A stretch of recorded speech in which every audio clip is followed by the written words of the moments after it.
Acredita-se que o nome Stonehenge venha da antiga palavra inglesa, ou saxônica Stanhagen, que significa pedra pendurada, pois lembra um pouco a aparência das forcas na Idade Média.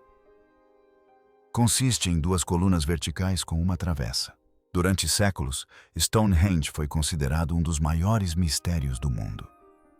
Um círculo de pedras maciças que se ergue na paisagem rural inglesa, construído por mãos há muito desaparecidas e por razões ainda debatidas. Algumas das pedras de Stonehenge pesam entre 50 e 70 toneladas. Então, como foi possível movê-las para lá? Como foi possível transportá-las do país de Gales, de onde vieram as pedras azuis e a doerita manchada presentes em Stonehenge? As pessoas sempre se perguntaram, seria um calendário antigo, um local de culto ou algo muito mais estranho? Agora, após anos de escavações, escaneamentos e análises, cientistas afirmam ter descoberto evidências que mudam tudo o que pensávamos saber. Para uma pessoa leiga, isso pode não significar muito, mas para Leach, revela exatamente quem construiu Stonehenge. E não é quem ninguém esperava. As pistas encontradas sob o solo e dentro das próprias pedras contam uma história muito mais chocante do que as lendas jamais sugeriram. Acompanhe-nos enquanto revelamos tudo o que eles descobriram. O mistério de Stonehenge finalmente resolvido por cientistas. Durante séculos, Stonehenge esteve envolto em mistério. Suas imponentes pedras e as menores pedras azuis suscitaram intensos debates entre historiadores e cientistas. Mas agora, um de seus maiores enigmas, a origem dessas icônicas pedras menores, pode finalmente ser solucionado. Os holofotes estão voltados para uma única rocha, o novo bloco único. Desenterrada há cerca de 100 anos, essa pedra do tamanho de uma bola de futebol dividiu especialistas por décadas. Teria chegado naturalmente, trazida por antigas geleiras do país de Gales? Ou será que foi deliberadamente transportado por humanos por mais de 125 metros anos atrás? Uma equipe liderada pelo professor Richard Bevans, da Universidade de Aberystwyth, decidiu descobrir. Usando análises geoquímicas e microscópicas avançadas, eles compararam o novo bloco rochoso com pedras de Craig Rose e Lynn, um afloramento rochoso em North Pembrokeshire, no país de Gales. Os resultados foram impressionantes. O bloco era uma correspondência geológica exata, sem nenhuma evidência de que fosse um bloco errático glacial. Isso significa que não foi depositado aleatoriamente pelo recuo do gelo. Em vez disso, é quase certo que foi movida por povos neolíticos que já extraíam pedra naquela região galesa por volta de 3000 a.C. A assinatura química, com níveis idênticos de tório e zircônio, ligou o novo bloco de pedra e outros fragmentos de Stonehenge diretamente a Craig Rose Fallen. O estudo também revelou que outra pedra enterrada no local, conhecida como Pedra 32D, não era a doerita manchada que os cientistas acreditavam, mas sim a mesma riolita folheada do novo bloco de pedra. Esse tipo de rocha, com sua superfície característica rica em carbonato de cálcio proveniente de séculos sob o solo calcário, oferece mais provas de que foram os humanos, e não as geleiras, que a trouxeram para cá. Mover essas pedras, algumas pesando mais de 3 toneladas, do país de Gales para a planície de Salisbury, teria sido uma façanha monumental. A maioria dos arqueólogos concorda que os construtores neolíticos empreenderam essa tarefa incrível. Mas alguns, como o geólogo Dr. Brian John, ainda defendem a teoria glacial, apontando para marcas que ele acredita terem sido feitas pelo gelo arrastando as rochas pela terra. No entanto, a nova pesquisa desafia essa visão. Ela sugere que essas marcas poderiam muito bem ser resultado da erosão natural. E talvez o ponto mais convincente seja que, se geleiras tivessem transportado as pedras, fragmentos semelhantes estariam espalhados por toda a planície, mas são encontrados apenas em Stonehenge. Isso, segundo os pesquisadores, diz muito. A pesquisa mais recente não apenas contesta a teoria glacial do Dr. Brian John, como a desmantela. A equipe por trás do estudo afirmou categoricamente que seus argumentos não têm base em evidências e que apresentá-los como fatos é desonesto. O raciocínio deles é simples. O próprio Stonehenge é a prova disso. Se o monumento gigantesco ainda está de pé hoje, é porque construtores neolíticos moveram pedras, algumas pesando até 40 toneladas, para o local. A menos que acreditemos que essas enormes lajes estivessem simplesmente no lugar certo, elas tiveram que ser transportadas, seja por alguns metros ou centenas de quilômetros. E se os povos antigos conseguiam lidar com as pedras SARS, mover pedras azuis pesando 2 ou 3 toneladas teria sido muito menos trabalhoso. As pedras SARS, com mais de 7 metros de altura e pesando mais de 20 toneladas cada, vieram de Westwoods, em Wiltshire, a cerca de 20 metros de distância. Ainda mais surpreendente, o famoso altar foi trazido da Escócia, uma jornada de quase 470 quilômetros. Isso por si só prova que o transporte de pedras a longas distâncias era possível há milhares de anos. Talvez nunca saibamos os métodos exatos, mas a história oferece pistas. Em tempos mais recentes, as comunidades indígenas têm transportado pedras de várias toneladas por grandes distâncias usando apenas cordas, trenós de madeira e trilhas. Todas as ferramentas disponíveis para os construtores de Stonehenge. E isso é parte do que torna Stonehenge tão notável. Enquanto a maioria dos círculos de pedra neolíticos era construída com quaisquer pedras disponíveis nas proximidades, este foi construído inteiramente com pedras trazidas de longe. Tal esforço sugere que não se tratava apenas de um local cerimonial, mas talvez de um projeto unificador para a antiga Grã-Bretanha. Uma declaração política e espiritual esculpida em pedra, ligando as pessoas aos seus ancestrais e ao cosmos. O novo estudo deixa poucas dúvidas. As pedras azuis foram carregadas por mãos humanas, não arrastadas pelo gelo ancestral. O verdadeiro mistério agora não é se as pessoas as trouxeram para cá. É porque se deram ao trabalho tão extraordinário de fazê-lo. Mas e se o verdadeiro propósito de Stonehenge fosse muito mais preciso? Continue assistindo para descobrir. Será que o verdadeiro propósito de Stonehenge era servir como um calendário solar? Por milhares de anos, as pessoas olharam para Stonehenge e se perguntaram: para que servia realmente? Uma nova pesquisa sugere que podemos finalmente ter parte da resposta. E não se trata apenas de rituais ou sepultamentos. De acordo com o professor Timothy Darville, da Universidade de Bournemouth, o monumento pode ter sido um dos calendários mais antigos e precisos do mundo. Publicado na revista Antiquity, o estudo de Darville propõe que as enormes pedras de Sarsen, as maiores do monumento, foram cuidadosamente dispostas como os blocos de construção de um calendário perpétuo, simples e elegante, baseado no ano solar de 365,25 dias. Sua análise mostra que os SARS que compõem os trilatons, o círculo de Sarson e o retângulo de pedra da estação, foram todos colocados entre 2620 e 2480 a.C. E, surpreendentemente, permaneceram exatamente nesses mesmos locais desde então. O círculo de Sarson, talvez a característica mais marcante de Stonehenge, foi construído com 30 pedras verticais ligadas por 30 lintéis horizontais. Darville explica que essas 30 pedras foram projetadas para formar um circuito completo, com cada pedra representando um dia de um mês neolítico.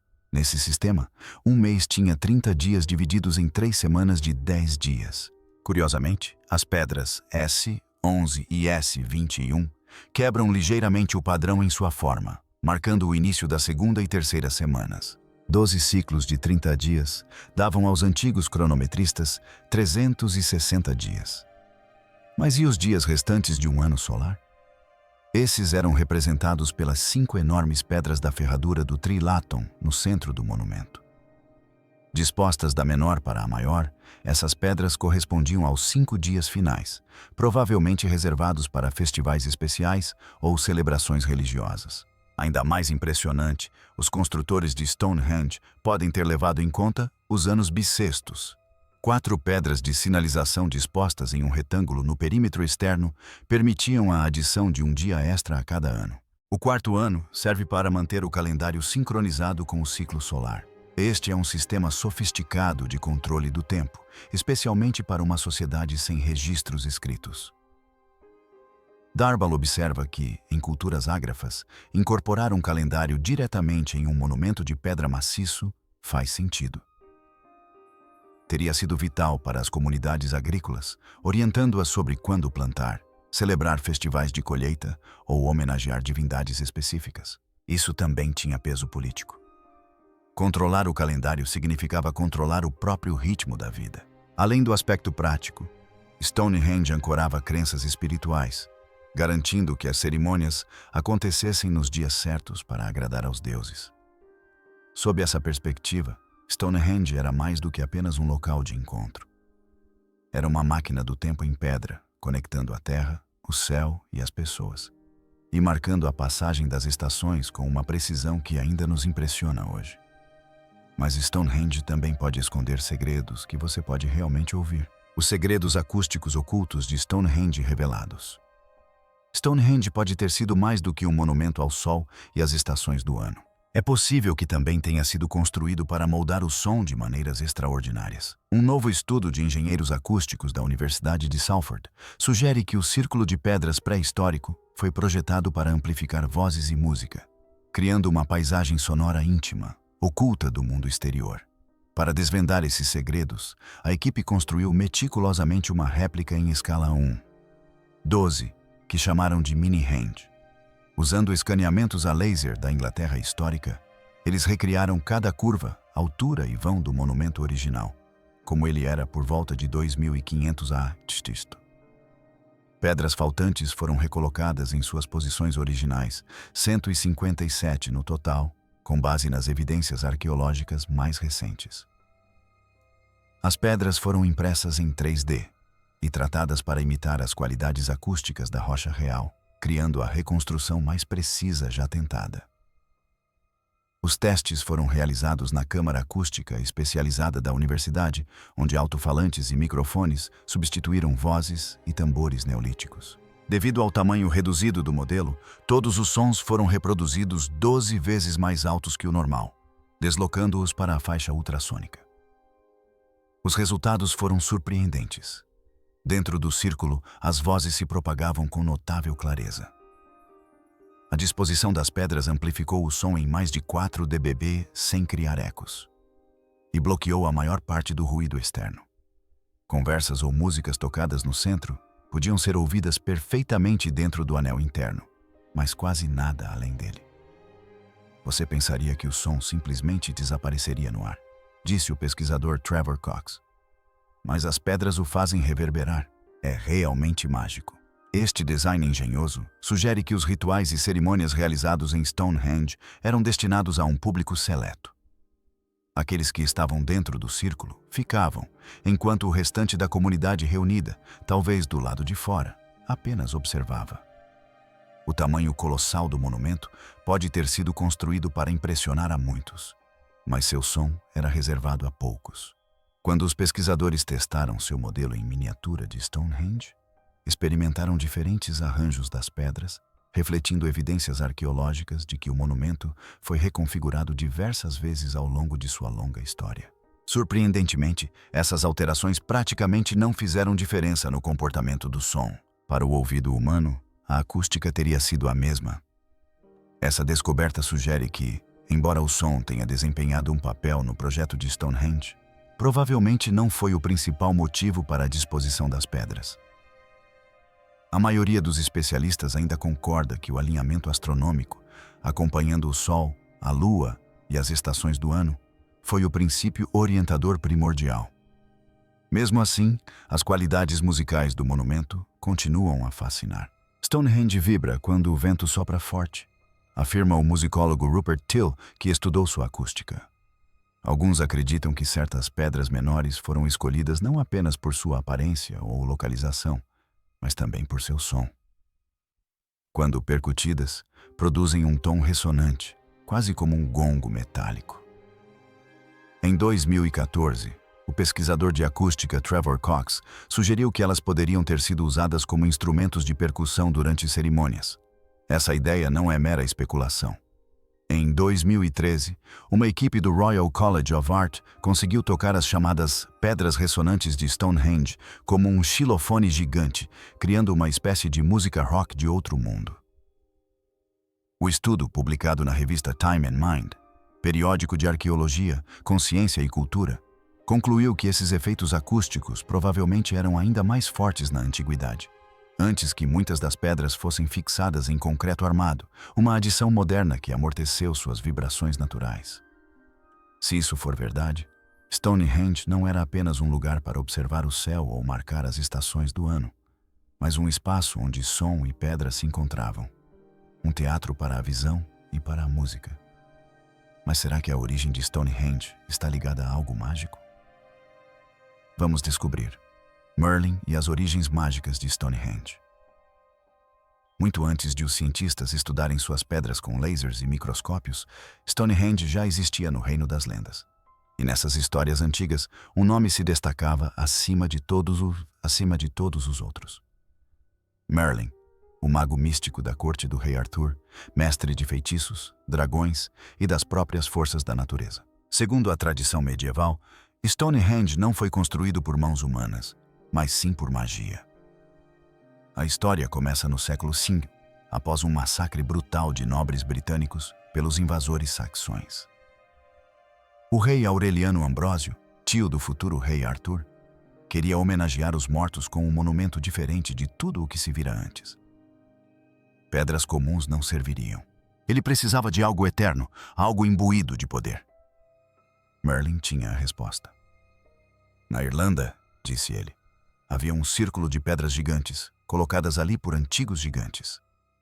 Pedras que, segundo a lenda, possuíam poderes místicos de cura. Essas pedras eram conhecidas como o Anel dos Gigantes. Sua origem, segundo a lenda, remonta à África. Foram trazidas para a Irlanda por seres sobrenaturais. O rei Orurelianis enviou um exército para conquistá-las. Os soldados venceram a batalha, mas não conseguiram mover as enormes pedras. Foi então que Merlin se apresentou, usando sua magia para erguer os megalitos no ar e transportá-los através do mar até a planície de Salisbury, onde os organizou no círculo sagrado que conhecemos hoje. A história apareceu pela primeira vez no Historium Britannia, de Geoffrey de Monmouth, do século XII, uma mistura de folclore, orgulho nacional e imaginação poética. Mas durante séculos foi considerada verdade. Muitos realmente acreditavam que gigantes, feiticeiros ou outras forças sobrenaturais haviam erguido Stonehenge. Afinal, de que outra forma pessoas de milhares de anos atrás poderiam tê-lo construído sem ferramentas ou máquinas modernas? E a lenda de Merlin é apenas um fio em uma tapeçaria de mitos. Alguns dizem que Stonehenge é o local de sepultamento de dois reis, Uther Pendragon, pai de Arthur, e o próprio rei Aureliano. Outros afirmam que é anterior ao dilúvio bíblico. Suas origens estão ligadas a uma civilização perdida ou até mesmo a sobreviventes da Atlântida. Até mesmo os romanos de Júlio César acreditavam que era obra de antigos druidas. Para a mentalidade medieval, seu design perfeito e suas pedras maciças pareciam extraordinários demais para serem obra humana comum. Os mitos não apenas tentavam explicar como foi construído, mas também por que existia. E a magia parecia ser a única resposta. Hoje, sabemos que o papel de Merlin é pura lenda. Mesmo assim, o local ainda atrai pessoas por seu profundo apelo espiritual.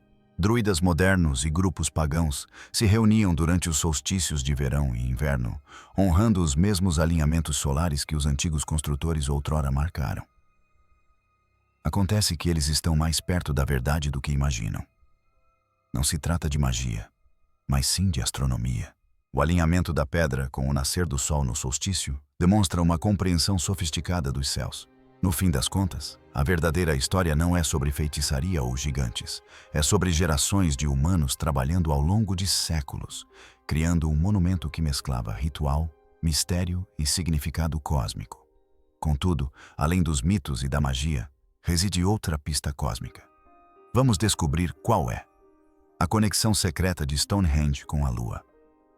Por séculos, sabemos que Stonehenge foi construído com uma precisão impressionante para se alinhar com o Sol. No solstício de verão, o nascer do Sol surge diretamente sobre a pedra central na entrada do sítio, enviando seus primeiros raios dourados para o coração do monumento. No inverno, o pôr do Sol se alinha com a mesma perfeição, desaparecendo no sudoeste, além do círculo de pedras. Mas agora, cientistas estão investigando algo ainda mais misterioso. a possibilidade de que os construtores de Stonehenge também o tenham projetado para acompanhar a Lua. A pista está em um evento astronômico chamado Grande Parada Lunar. Esse raro fenômeno ocorre apenas uma vez a cada 18,6 anos, quando os pontos onde a Lua nasce e se põe estão em seus extremos no horizonte. É um ritmo cósmico lento que levaria décadas para ser completamente compreendido pelos observadores da antiguidade. Com mais uma paralisação no horizonte, pesquisadores das universidades de Oxford, Leicester e Bournemouth, em parceria com o English Heritage e a Royal Astronomical Society, estão aproveitando a oportunidade para estudá-la diretamente de Stonehenge. O ponto central da teoria são as 4 pedras que, outrora, formavam um grande retângulo ao redor do monumento.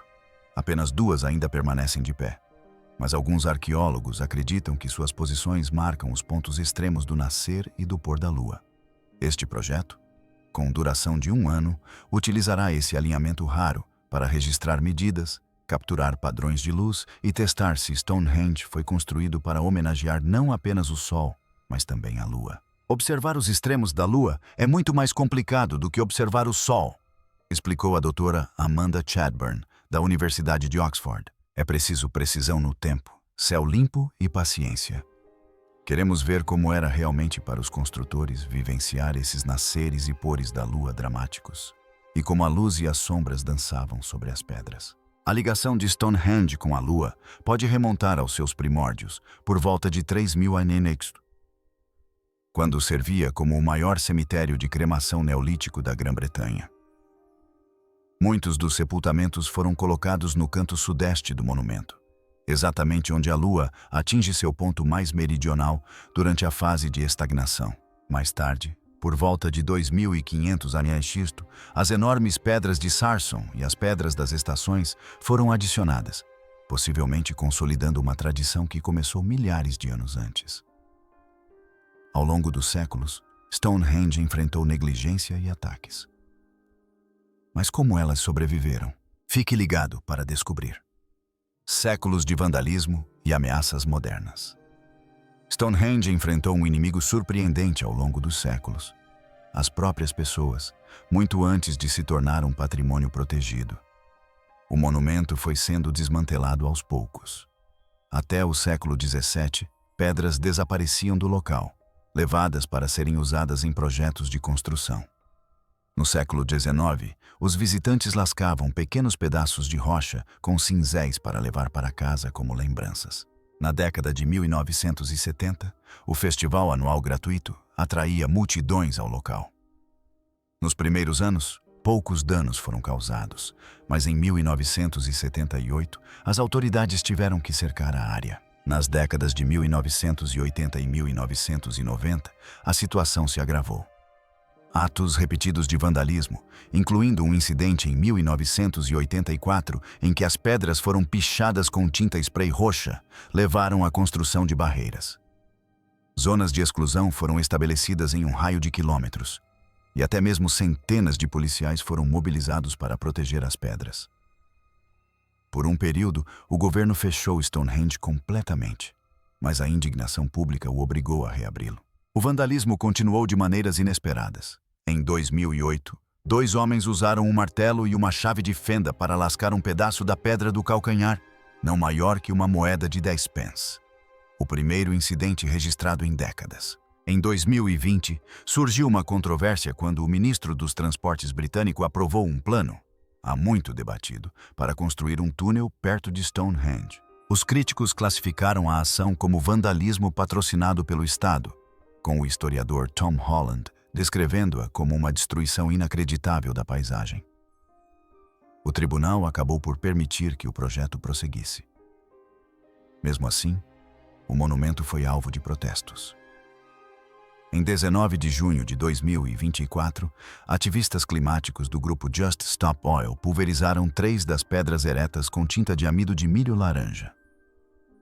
A English Heritage considerou o ato extremamente perturbador e iniciou uma investigação, mas o pó foi posteriormente removido sem deixar danos visíveis. Então, o que você achou da descoberta final dos cientistas? Deixe sua opinião nos comentários abaixo. Obrigado por assistir a este vídeo. Esperamos que tenha achado interessante. Não se esqueça de curtir e se inscrever. Clique no próximo vídeo que aparecer na sua tela para acompanhar as histórias dos seus famosos favoritos. Até lá!